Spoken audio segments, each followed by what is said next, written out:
Another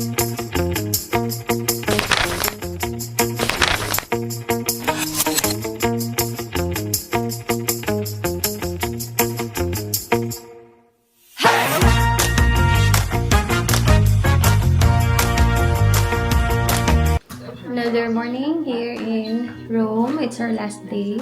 And prepare na kami for checkout at 5:30 in the morning kasi daw kami ng Vatican para dumating ng 6 a.m. This is our room. It's in Pepe's Place, Ready Roma. Yan, so apartment style siya. And we're walking through. Here, meron siya TV. Yan, may window. View outside. May mini ref.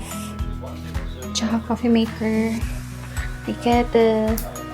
In fairness, mas kompleto yung gamit dito. Ayan.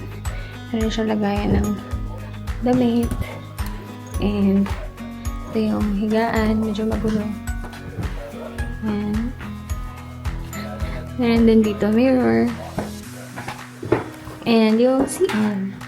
Medyo malaki yung CR niya. Tapos may blower na din. Pero as usual, wala talaga dito free toothbrush and toothpaste. So, yun lang yung need na talagang dala-dala mo. Kasi walang libre sa lahat ng hotel na napuntahan namin. Pero towels, yun naman. Tsaka sabon. Yung sabon nila, all-in-one na. Shampoo, conditioner, body wash. A few moments later. Morning. Ito na, palakan na kami ng IT. Kakababa lang namin dun sa train station. Tsaka lakad na kami papunta dun sa Vatican. Like 800 meters. 800 meters. Pero ito kasi mas mabilis yung Yeah. bicycle bus yun. Mas matagal yun. Oo. Tsaka dami din naglalakad ng mga Madre. So, Baka sila na lang sila na yung guide namin. Para sure na makarating yung tama ko. Tsaka makapasok kung saan dapat talaga yung entrance. Ito sila. Ito sila.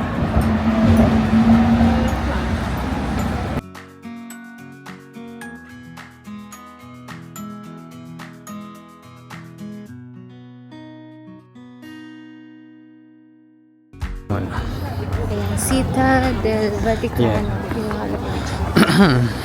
Parang walang border between Vatican and Rome. Parating kami ng 6:20. Tapos may line na agad. So, tapos buti na may pili-pili sa likod. Tapos kailangan din pala ng tickets. Kahit free yung pagpasok. So, buti may extra tickets siya. So, ganyan. Yung Scan, no? tatlong scan. Tapos yung dala naming tripod. Kinumpiskate nila. Pero pwede naman daw kunin paglabas.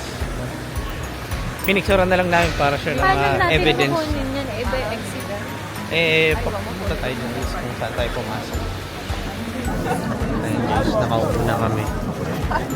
Dito lang pala sa labas. Open lang. Baka may, ano naman na pwede tayo pumasok.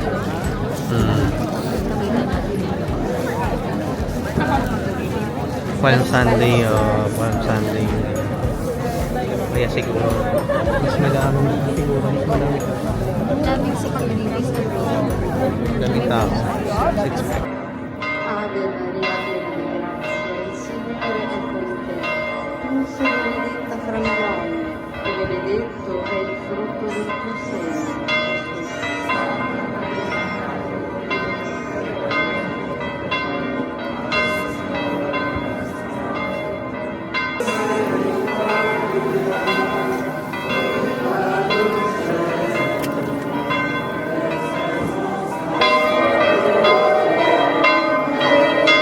Procesión de entrada nos introducirá en la celebración de la Santa Misa.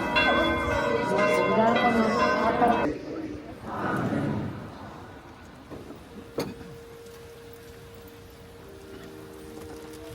A few moments later. Ayan, nakaupo na tayo. Papuntang train station to, papuntang Venice. Tapos yung Roma. Ganyan.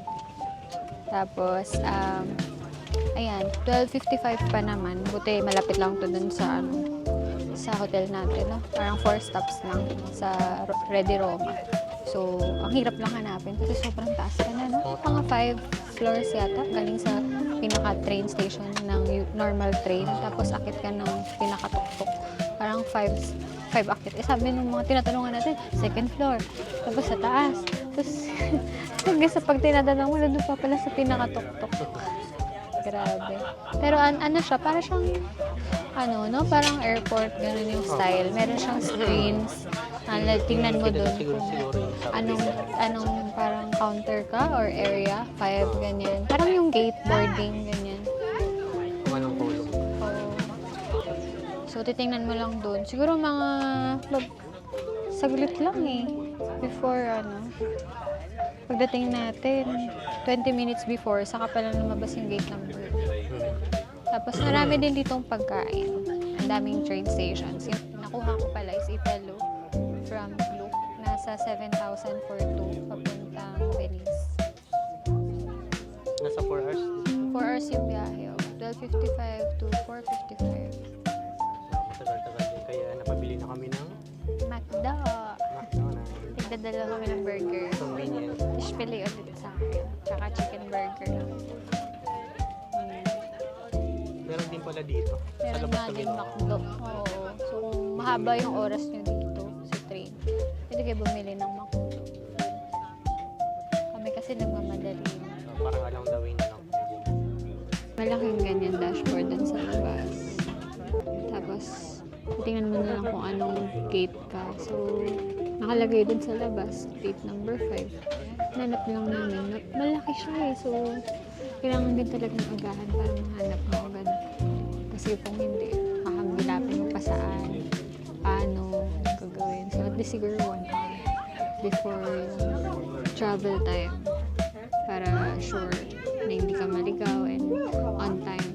Mas meron siyang seat number. Ayan. Mga seat number, tapos may lagayan na gamit sa taas. Luggage. Kasi yung luggage natin, no? May lagayan din naman dun sa pagpasok, pero para safe lang. Kasi 4 hours din yung biyahe. Mas okay. Tapos meron din siyang ganyan. Kailangan nyo ng extra energy.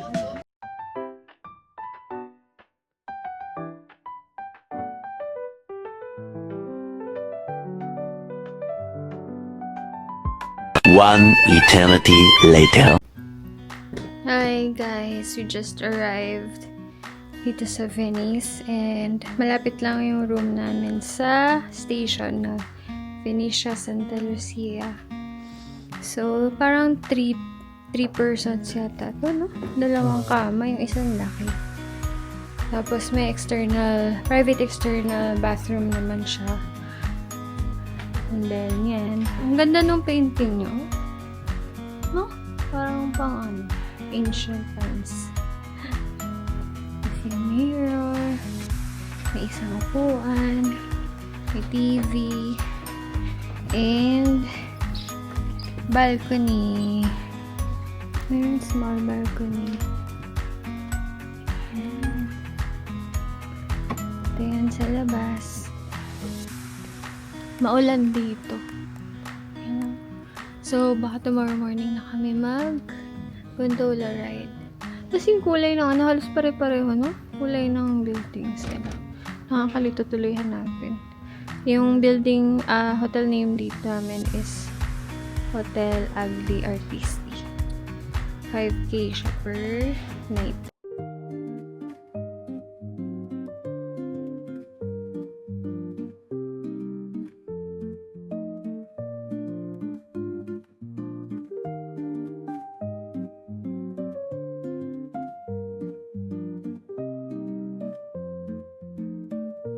$7:30 dito sa Venice. And maliwanag pa. Alam ko mga 7:45 sa sunset.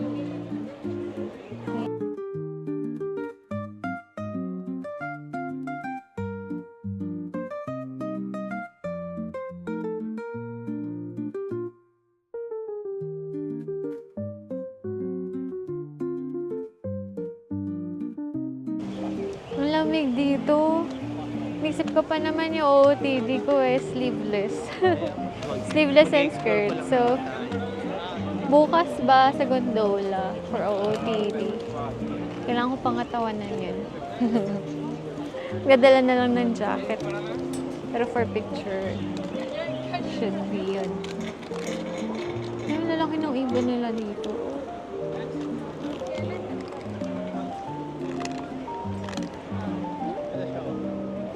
Diyan tayo kanina sa train. Paglabas, tapos dito lang kami. Ito yung Then, dyan, malapit lang. Santa Maria de Nazareth Church. Ah, baka ito yung sinasabi na dito sa tapat tayo sakay ng gondola ride. Oo. Hanap kami ng dinner restaurant.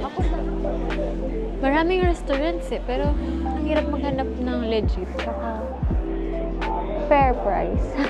Lakad tayo. Ah.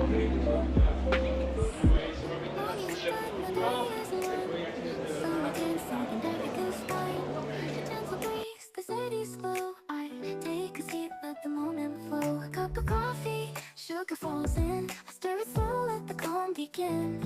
In these quiet hours, I feel at ease. Like simple magic in moments like these. I find the magic Sa Indonesia, baka mura lang. Jacket? Or sweater. Pwedeng pampatong. Meron din sila brace. Nainis lang sa mga ganyan. Ano? Mga carvings.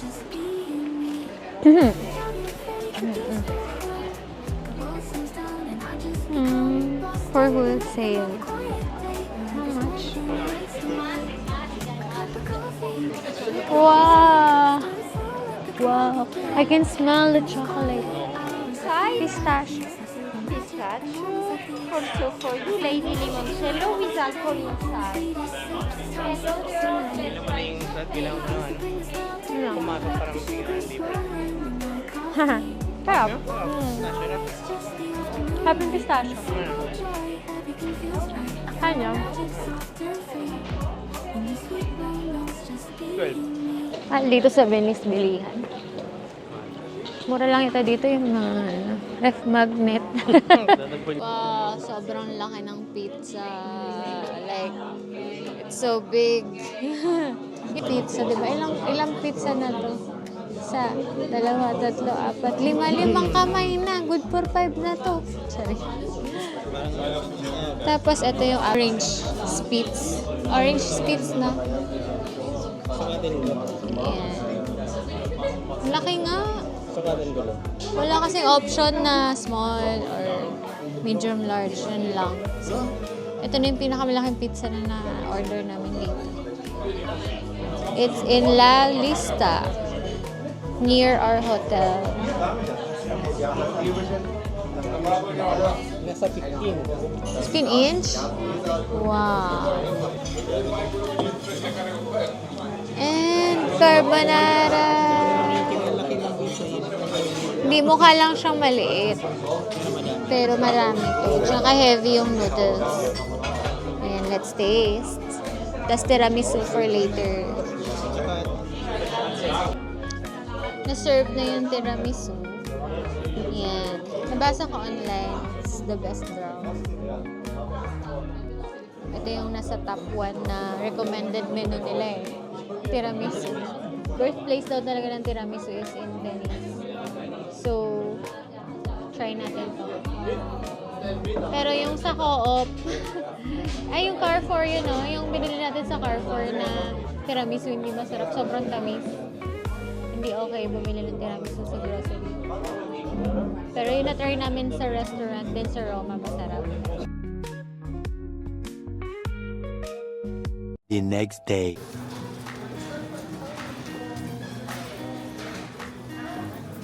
Puss in Boots lang. Puss in Boots. Parang Angry Birds. Pero si ano yan, no? Spider-Man, si Batman.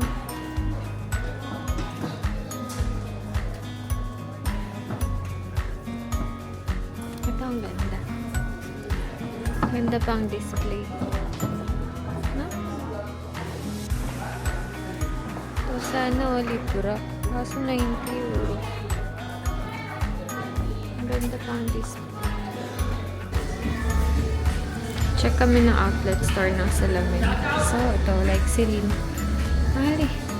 250 euros. So, nasa 12k pa din.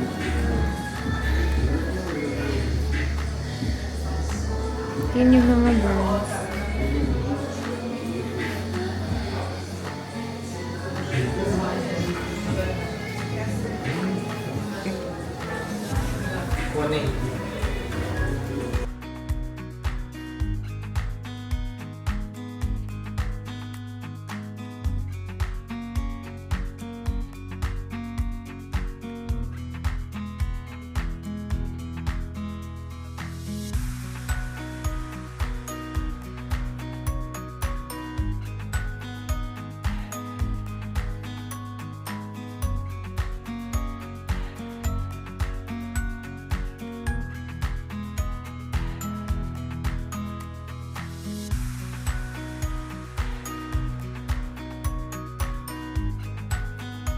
Yan yung price list. 90. 30 minutes. Dito. Oo, pero kanina na-offer niya ng 70 euro. Kasi paalis Kalis na kami. kami, oo. Dapat medyo pakipot ka para ibabaan niya yung price.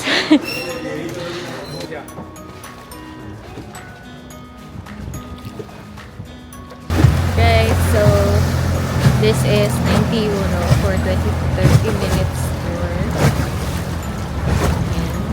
Ayan. Walang bawas. Yeah. Kanina may discount sana eh, 70 lang. Kaso paulan-ulan pa. Eh ngayon medyo cloudy pero may araw na. So better for picture taking. 11:30 magto-12 na, no?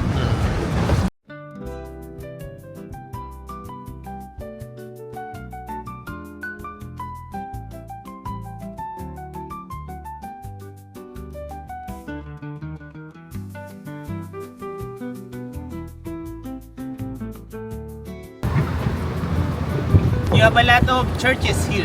You have You have a lot. a lot of church. Imagine, are 102. Wow! 102 in 4 kilometer and a half square. It's a lot, a lot. Yeah, a lot. 102.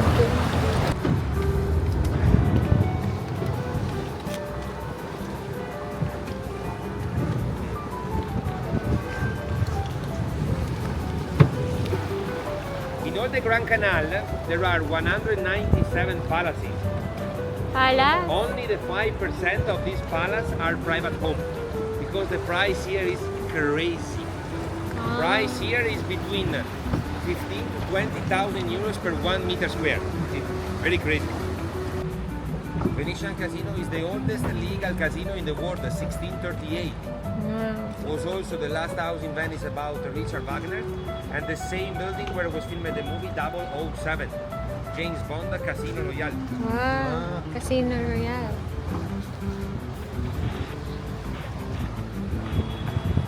So, ito to yung special price. Kaya may additional 20 euros. Panoramic tour. It's in the inside. 130.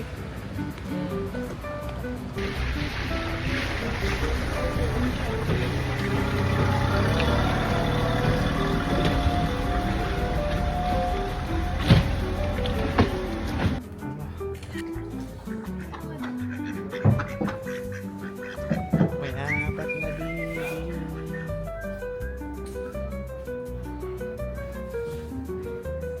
Ron.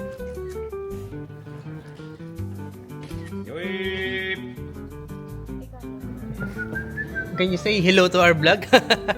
Hello. Ciao, ciao ragazzi, ciao, ciao Ciao. Filippine. Manny Pacquiao. Manny Pacquiao. Buongiorno. Buongiorno. This building played for the first time in private version the full season Antonio Vivaldi. Now it's still a concert area, but for French romantic music concert. I tell you, first private time, because the first real time about Vivaldi was in Pieta Church behind Summer Square, where Vivaldi played the full season for the Pope. That's nice. Is this a lake? No, it's a salt water from Adriatic Sea. Why it turns green? Because there are too many motorboats that pass. Here is not very deep, it's like 1 meter. And every time that pass a motorboat, move the ground, the propeller and the shape of the boat. And in the ground we have a mixer between mud and sand.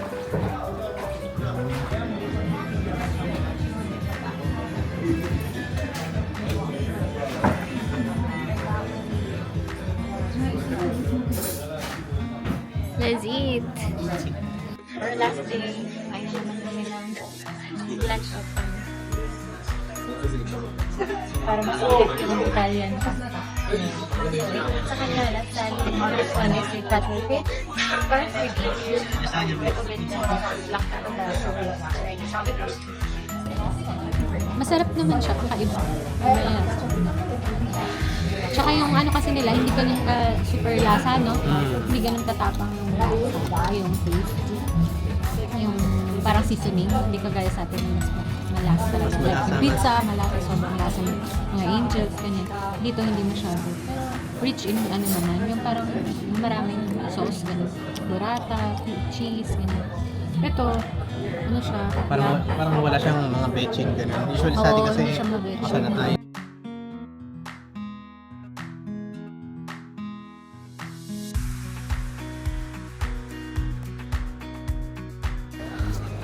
Ang bongga ng ano niya, design.